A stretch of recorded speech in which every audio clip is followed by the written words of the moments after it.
সরকার মিডিয়ার সামনে মায়াকান্না করে জনগণকে বিভ্রান্ত করার অপচেষ্টায় নিয়োজিত আছে উল্লেখ করে জামাতের ভারপ্রাপ্ত সেক্রেটারি জেনারেল মাওলানা এটিএম মাসুম বলেছেন, মিথ্যা প্রপাগান্ডা চালিয়ে দেশের নাগরিকদের এবং বিশ্ববাসীকে বিভ্রান্ত করা যাবে না।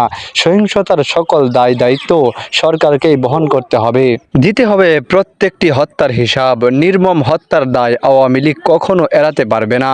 শুক্রবার এক বিবৃতিতে তিনি এসব কথা বলেন। এটিএম মাসুম বলেন, দেশবাসী ভালো করেই জানে যে সরকার নিজেই দেশে অরাজক পরিস্থিতি তৈরি করেছে। উস্কানিমূলক বক্তব্য দিয়ে নেহায়াত একটি অরাজনৈতিক শান্তিপূর্ণ আন্দোলনকে সহিংসতায় রূপ দেওয়া হয়েছে। ছাত্রদের শান্তিপূর্ণ আন্দোলনকে দমনের জন্য বিরোধী রাজনৈতিক দলকে জড়িয়ে গোলাপানিতে মাছ শিকারের অপচেষ্টা চালানো হয়েছে। ছাত্রলীগ, যুবলীগ, শ্রমিক লীগ এবং আওয়ামী সন্ত্রাসীদের মাঠে নামিয়ে দেশে হত্যা সংগঠিত করা হয়েছে। দেশের শান্তিপূর্ণ ক্যাম্পাস ও রাজপথ রক্তে রঞ্জিত করা হয়েছে।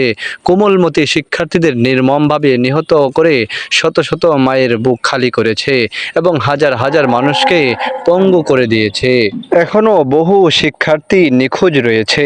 কোটার দাবিতে শিক্ষার্থীদের আন্দোলন, অস্ত্রের ব্যবহার ও সরকারের সঙ্গে সম্পৃক্ত গোষ্ঠীর গুলির দ্বারা সহিংস আক্রমণের শিকার প্রসঙ্গে জাতিসংঘের মানবাধিকার বিষয়ক হাই কমিশনার ও অ্যামনেস্টি ইন্টারন্যাশনাল বাংলাদেশের বক্তব্যে উল্লেখ করে তিনি বলেন, দেশবাসী মনে করে সরকার নিজেদের সৃষ্ট বিভৎস তাণ্ডবতা ধামাচাপা দেওয়ার জন্যই মিথ্যাচার শুরু করেছে।